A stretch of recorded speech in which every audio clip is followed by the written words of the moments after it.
So Debo seems even more likely. Let me play it again because I want to play this as many times. John Lynch on what's going to happen with Debo. Here you go. I can't ever imagine, wanting to move on from Debo. You put yourself. Can't ever imagine.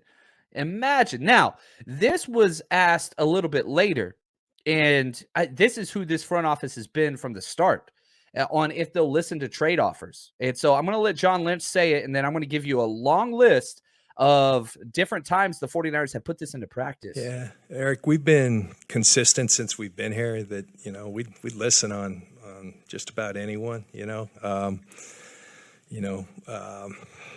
that's something we'll always do. So, but like I said, I can't ever imagine, moving on from Debo. He's been such a great player for us. He means so much to this franchise.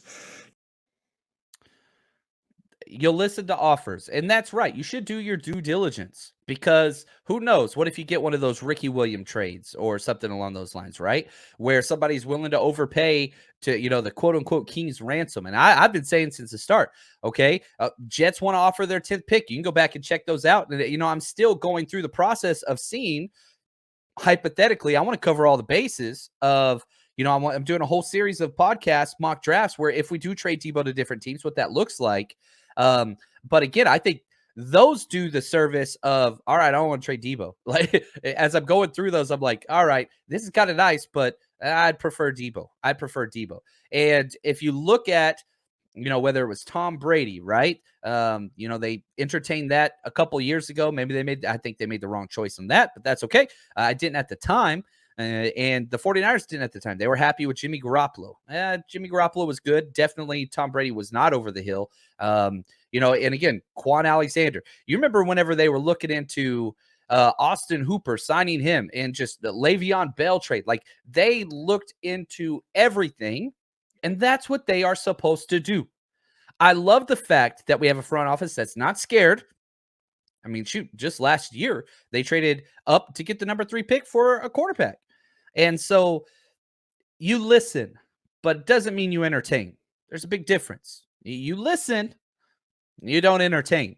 And I don't think it's going to happen. I imagine being the Jets or the Lions or the Chiefs or one of those teams that's wanting Debo, and then you watch that press conference. What's their mentality, right? Like put yourself in there. Oh, crap. I can't ever imagine moving on from Debo.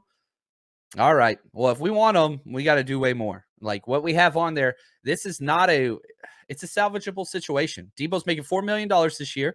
You bump his pay up to anything, $22.5 million. That's what I've been saying. Might be a little bit higher than that, but that's a difference in $18 million per year. And so Debo has 18 plus million reasons to be fine and sign on with the 49ers and have a good old time. So that's, I don't know, man. I think, yeah, I'm all right. Yeah.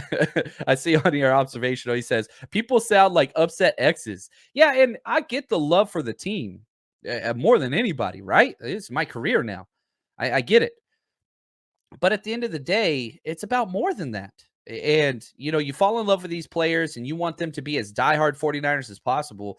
But argue any point during Debo's entire career with the 49ers up until this offseason, look on the field. Has he done anything that's negative? One time? No.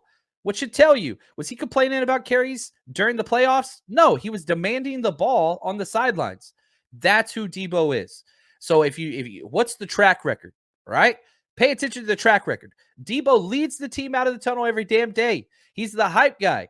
He freaking doesn't go out of bounds. He leaves it all on the field all the time. But no, he took off some pictures on Instagram. Really? Really? That's what did you in? All right. You do you, man. You do you. Just want to say thanks for watching and supporting the 49ers Rush podcast channel. If you haven't hit subscribe yet, please do so in the middle of the screen now. And here are a few extra videos if you want to check that out for some more 49ers content. Just want to say thank you. And as always, stay strong, faithful.